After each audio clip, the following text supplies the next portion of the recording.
ধন্যবাদ তুহিন। বিসমিল্লাহির রহমানির রহিম।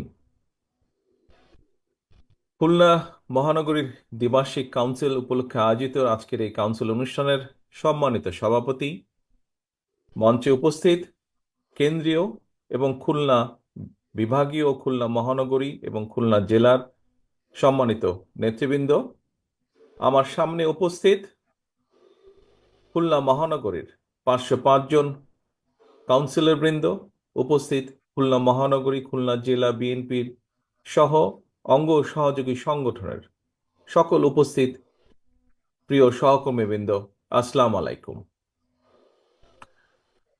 আমরা প্রায় কম বেশি সকলের বক্তব্যেই আমরা এতক্ষণ শুনেছি যে 16 বছর পরে আজকে খুলনা মহানগরীতে বাংলাদেশ জাতীয়তাবাদী দল মহানগরী বিএনপির কাউন্সিল অনুষ্ঠিত হচ্ছে।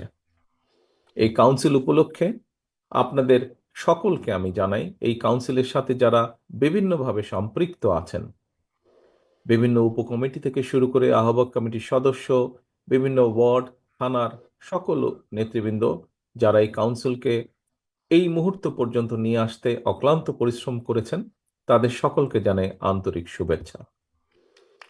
প্রিয় প্রিয় সহকর্মী বৃন্দ, এই খুলনা মহানগরীতে আহ আপনাদের সকলেই কম বেশি ওয়াকিফল আছেন যে আমাদের নেতা শহীদ রাষ্ট্রপতি জিয়াউর রহমানের নামে একটি ফাউন্ডেশন আছে, জিয়াউর রহমান ফাউন্ডেশন।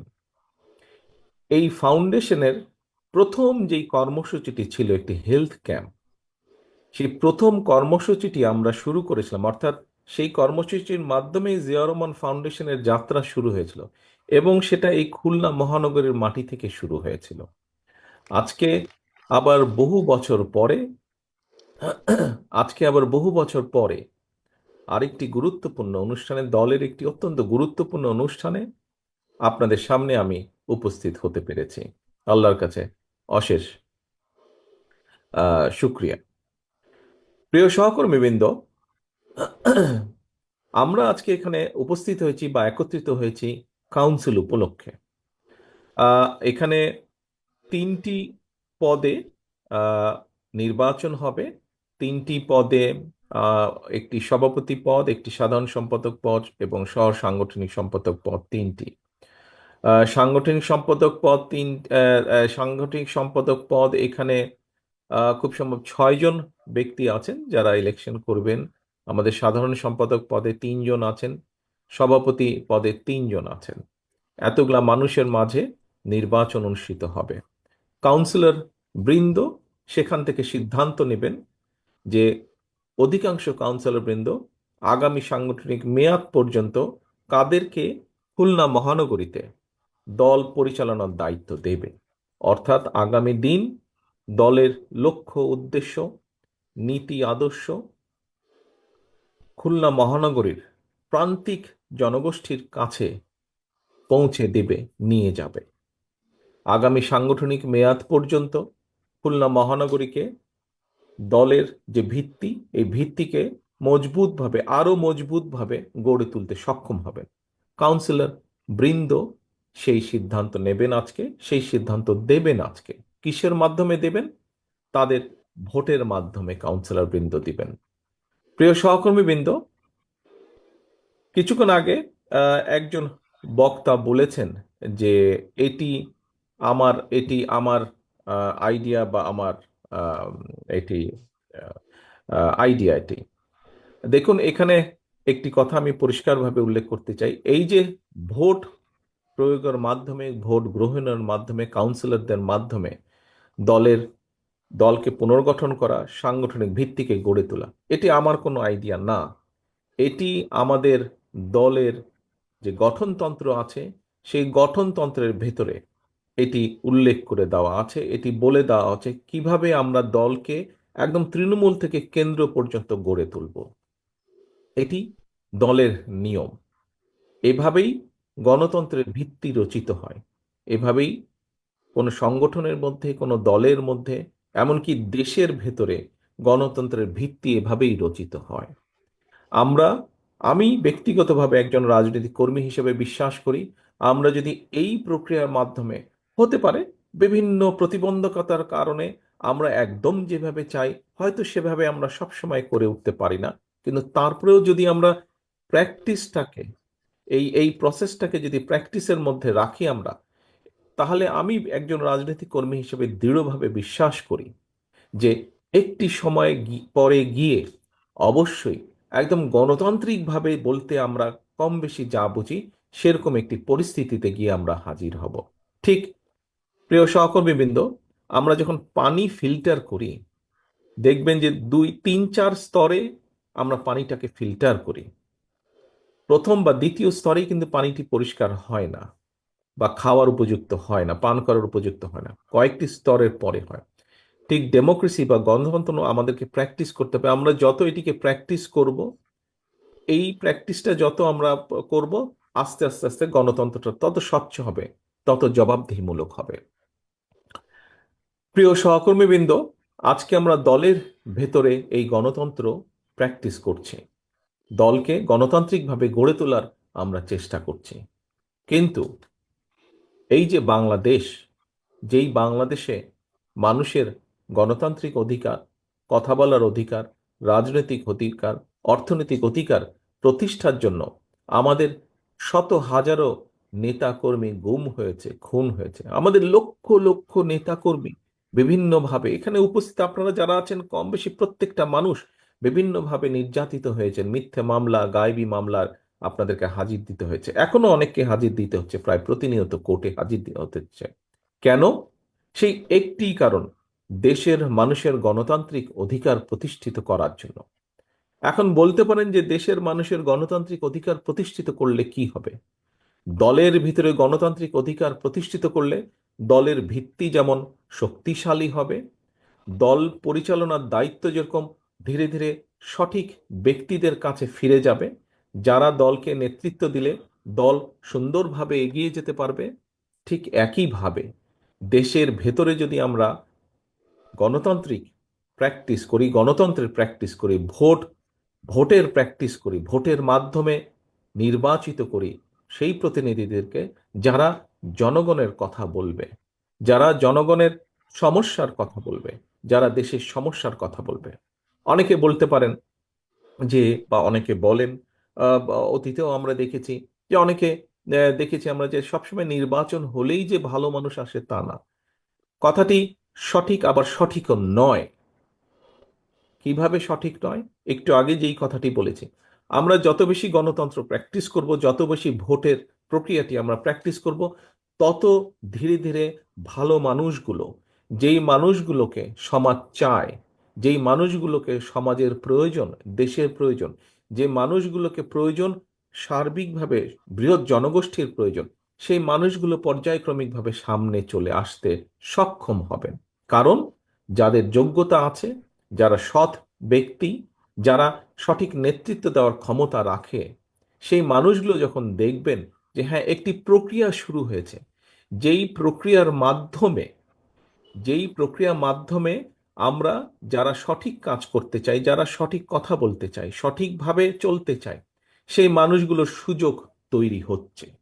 প্রিয় সহকর্মীবৃন্দ, আমি একজন রাজনৈতিক কর্মী হিসেবে দৃঢ়ভাবে বিশ্বাস করি যে পর্যায়ক্রমিকভাবে আমরা সেই মানুষগুলোকে খুঁজে বের করতে সক্ষম হব, যেই মানুষগুলোর প্রত্যাশা এই দেশের বৃহৎ জনগোষ্ঠী, এই দেশ যেই মানুষগুলোর প্রত্যাশা করছে, যে মানুষগুলোর দিকে তাকিয়ে আছে।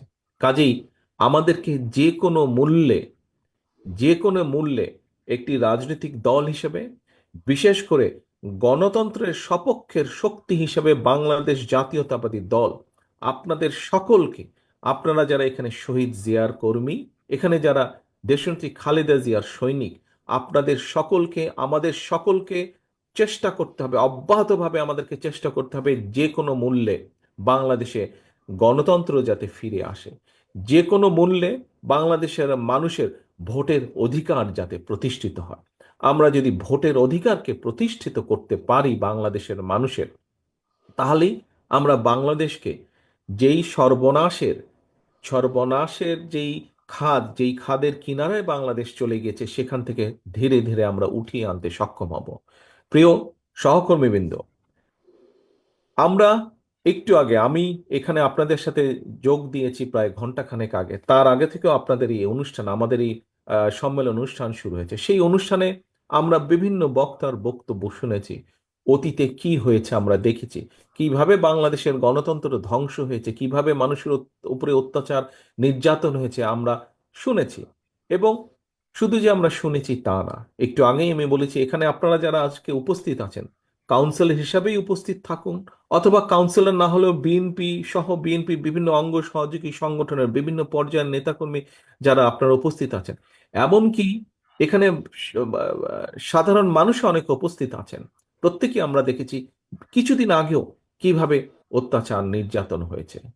প্রিয় সহকর্মীবৃন্দ, আমাদের বহু সহকর্মীকে আমরা হারিয়েছি। আমাদের বাইরেও বিশেষ করে গত জুলাই আগস্ট মাসে আমরা দেখেছি কিভাবে নিরীহ সাধারণ মানুষের উপর অত্যাচার নির্যাতন হয়েছে, কিভাবে 1400 মানুষ শহীদ হয়েছেন আজকের এই মুক্ত পরিবেশকে উপহার দেওয়ার জন্য। কিন্তু সহকর্মীবৃন্দ, আমাদেরকে থেমে থাকলে চলবে না, আমাদেরকে সামনে এগোতে হবে। আজকে বিভিন্ন বিষয়, এটি রাজনীতির একটি অংশ, বিভিন্ন বিষয়ে আলোচনা হবে, তর্ক হবে, বিতর্ক হবে। তবে আমাদেরকে খেয়াল রাখতে হবে আমরা তর্ক বিতর্ক করতে গিয়ে দেশে এমন পরিস্থিতির উদ্ভব যাতে না হয়, যাতে করে সেই স্বৈরাচার হোক অথবা এমন কেউ হোক যারা বাংলাদেশের ভালো চায় না, এমন কেউ সুযোগ পেয়ে যাক। এ ব্যাপারে আমাদেরকে সতর্ক থাকতে হবে। এর একই সাথে আমাদেরকে সতর্ক থাকতে হবে আরো একটি বিষয়ে। প্রিয় সহকর্মীবৃন্দ, আমাদেরকে সতর্ক থাকতে হবে যে আমরা অযাচিত অযাচিত তর্ক বিতর্ক করে জনগণ এবং দেশের স্বার্থ রক্ষা থেকে যাতে দূরে সরে না যায়। আমাদের সামনে অনেক অনেক কাজ আছে। আমরা যখন রাজনীতিবিদ হোক, সমাজসেবী হোক, বিভিন্ন বুদ্ধিজীবী হোক, বা বিভিন্ন সুশীল সমাজের ব্যক্তিবর্গ নিয়ে হোক না কেন, আমরা যখন কোনো জায়গায় কথা বলার কোনো সুযোগ পাই, আমরা তখন বলি যে আমাদেরকে আমাদের এই শিক্ষা ব্যবস্থার দিকে নজর দিতে হবে, আমাদেরকে আমাদের স্বাস্থ্য ব্যবস্থার দিকে নজর দিতে হবে, আমাদেরকে আমাদের কৃষি ব্যবস্থার দিকে নজর দিতে হবে, আমাদেরকে নজর দিতে হবে এই যে দ্রব্য মূল্যের যে ঊর্ধ্বগতি, এই যে সাধারণ মানুষ প্রতিদিন যুদ্ধ করছে নিত্য প্রয়োজনীয় দ্রব্য মূল্যের যে ঊর্ধ্বগতি, বাজার সিন্ডিকেট বা যেটাই যেভাবে আমরা বলি, এটির দিকে আমাদের নজর দিতে হবে, এটির বিরুদ্ধে ব্যবস্থা গ্রহণ করতে হবে। প্রিয় সহকর্মীবৃন্দ, এই যে কয়েকটি কথা বললাম, আমাদেরকে এই কাজগুলো করতে হবে, এবং এই কাজগুলো যদি না করি আমরা এই দেশকে রক্ষা করা যাবে না। এই কাজগুলো করতে হলে দেশের মধ্যে আমাদেরকে স্থিতিশীলতা আনতে হবে। এই কাজগুলো যদি আমাদেরকে করতে হয়, আমাদেরকে ঠান্ডা মাথায় বসে আলোচনা করে করতে হবে। এই কাজগুলো যদি করতে হয়, আমাদেরকে সঠিক ব্যক্তিদেরকে নির্বাচিত করতে হবে যারা দেশের মানুষের জন্য, দেশের জন্য এই কাজগুলো করবে। প্রিয় সহকর্মীবৃন্দ, আপনাদেরকে একটি উদাহরণ আমি দিতে চাই এইখানে।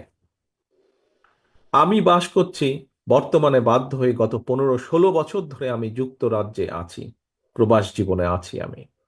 প্রিয় সহকর্মীবৃন্দ, আপনারা নিশ্চয়ই এরই মধ্যে দেখেছেন যে আমরা 31 দফা নামে 31টি দফা দিয়েছি বিভিন্ন বিষয়ে, যে একটু আগে বললাম কৃষি, স্বাস্থ্য, প্রশাসন, শিক্ষা, অর্থনীতি, বিভিন্ন বিষয়ে আমরা 31 দফা দিয়েছি। আমি 31 দফার বিষয়ে বড় কথায় যাব না, বিস্তারিতভাবে আমি এখন যাব না। এই 31 দফার মধ্যে আমরা একটি দিয়েছি স্বাস্থ্য ব্যবস্থা, বাংলাদেশের মানুষের, জনগণের স্বাস্থ্য ব্যবস্থা। এবং সেখানে আমরা উল্লেখ করেছি যে যুক্তরাজ্যের যে এনএইচএস আছে, এই এনএইচএস এর আদলে আমরা চেষ্টা করব, আমাদের উদ্যোগ থাকবে, আমাদের পরিকল্পনা আছে যে বাংলাদেশের মানুষের জন্য স্বাস্থ্য ব্যবস্থা আমরা গড়ে তুলব। প্রিয় সহকর্মীবৃন্দ, কথাটি শুনতে খুব ভালো লাগে, কথাটি খুব আশার কথা, যে যুক্তরাজ্যের মানুষ আমরা জানি এই দেশের রাষ্ট্র, এই দেশের নাগরিক, এই দেশে বৈধভাবে যারা, এই যুক্তরাজ্যে বৈধভাবে যারা বসবাস করে, এই দেশের নিয়মকানুনের ভিতরে যারা বসবাস করে, সেরকম প্রত্যেকটি নাগরিক স্বাস্থ্য ব্যবস্থার সব রকম সব রকম সব রকম টেক কেয়ার এই দেশের রাষ্ট্র করে থাকে। অর্থাৎ একটা মানুষের যদি হার্টের অ্যাটাক করে, তাহলে তার বাইপাস অপারেশন হোক, তার স্টেন্টিং হোক, যে কোনো ব্যবস্থা হোক না কেন, রাষ্ট্র সেই ব্যয়ভার বহন করে।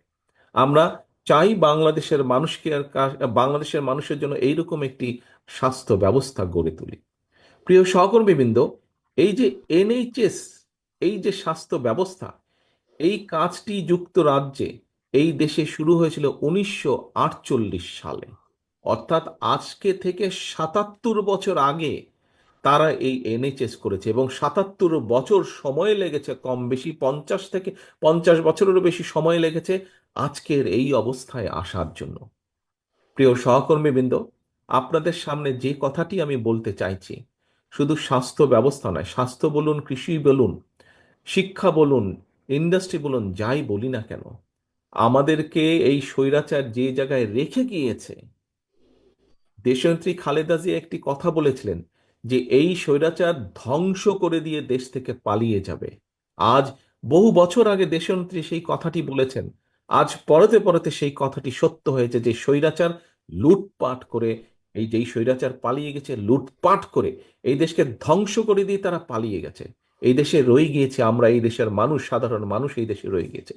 প্রিয় সহকর্মী, সেই জন্যই আমি বলেছি, আজকে যদি আমরা সংস্কারের কথা বলেছি, কিন্তু সংস্কার নিয়ে যদি আমরা প্রতিনিয়ত শুধু অবান্তর আলোচনা করতে থাকি, তাহলে আমাদের যে মূল কাজগুলো, অর্থাৎ দেশের মানুষের সমস্যার সমাধান করা, সেটি নিত্য প্রয়োজনীয় দ্রব্য মূল্যের সমস্যার সমাধান হোক, সেটি রাস্তায় পথ চলার, রাস্তাঘাটের নষ্ট রাস্তাঘাট ঠিক করার সমস্যার সমাধান হোক, আমাদের ভবিষ্যৎ প্রজন্ম ছাত্রছাত্রীদের শিক্ষা ব্যবস্থা হোক, কৃষকদের কৃষি ব্যবস্থা হোক, স্বাস্থ্য ব্যবস্থা, যেটাই হোক না কেন, যুক্তরাজ্যের মতন দেশের যদি 77 বছর লাগে তাদের স্বাস্থ্য ব্যবস্থাকে গড়ে তুলতে, প্রিয় সহকর্মীবৃন্দ, আমাদের এর ভিতরেই 50 বছরেরও বেশি সময় পার হয়ে গেছে দেশের।